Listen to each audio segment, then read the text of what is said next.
Like she's done so many times before, Valeesha Duncan pulled into her driveway this morning from work.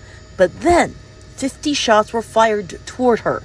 She died within moments. I was at work, for sure. I was at work. I got a phone call from my parents. Timothy Richard grew up with Duncan and they have a son together. He was among many family members who rushed to the scene looking for answers. There got to be something else behind this.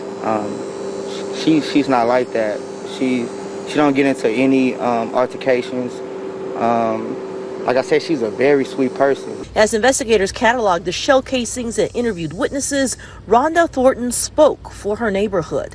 I mean, I feel safe living here. I'm never worried about closing my eyes and going to sleep, not once. So, yeah, it was kind of a shock. In the 29 years she's lived on the same street and in her role as block captain, the last thing she expected was that a young mother would be gunned down, and so violently. I mean, we mostly have just a few things going on, maybe, unlocked cars getting broke into, something being stolen out of a garage. But other than that, nothing like this. Investigators say they're uncertain if Duncan was the intended target or if something else happened. They do not believe it's a domestic situation. Richard says her son is still in disbelief. They had a pretty good relationship. He's very aware. He's a good child. If you have information, please call the Harris County Sheriff's Department. Police say they got multiple 911 calls about a family disturbance on Lanark Loop just south of Pflugerville Parkway and east of Grand Avenue. The callers reported a man who lives at the home had a rifle and was breaking down a door. Shortly after officers arrived, one of them shot the man and killed him. Pflugerville police called the Texas Rangers and the Travis County District Attorney's Office Public Integrity Unit to lead the investigation. They say there is body cam video. The officer is now on paid administrative leave, which is routine in cases like these. I just want everyone to know that Nicholas was such a good person.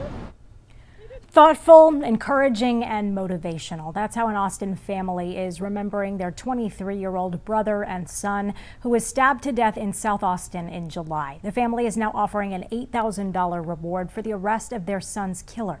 Today, family members gathered outside of Austin Police headquarters, pleading with the public to come forward with any information. Police say they received a report that Nicholas Martinez was stabbed in the parking lot of his apartment July 23rd.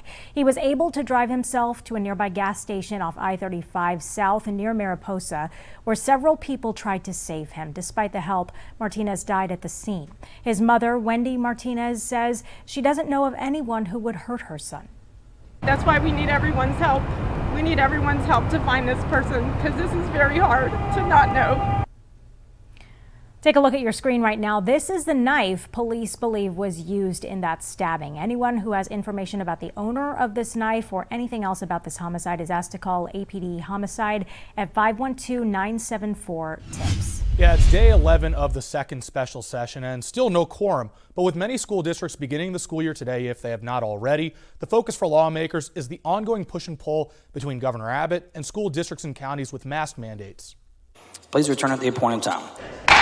Another day, another order from House Speaker Dade Phelan to return to the floor to try and secure the 100-member minimum needed in the chamber to take action on bills. While the watch for a quorum has dominated headlines so far in this second special session, some attention has now shifted to COVID-19, with cases spiking again and school districts restarting classes. State Representative Stephanie Click is the chair of the House Committee on Public Health and has been a nurse for more than 35 years. And now she's pushing her Democratic colleagues to come back to discuss the COVID-19 special session agenda items. We've got resources that are needed now that we need to vote on to get those funds flowing to our local communities. State Rep James Tallarico is one of the Democrats who returned to the floor after being in Washington, D.C. to kill the election bill he and his colleagues say will suppress votes. As a former teacher, however, he says Governor Greg Abbott deserves the brunt of the blame for his executive order banning counties, cities, and school districts from requiring masks. Before we teach reading, writing, or arithmetic, we've got to make sure that our students are safe and healthy.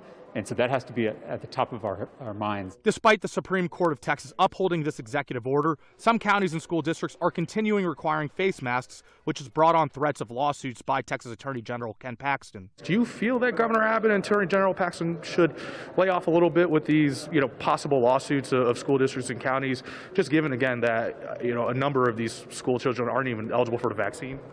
What I think is anybody can wear a mask if they choose to wear one. And I think that that's important.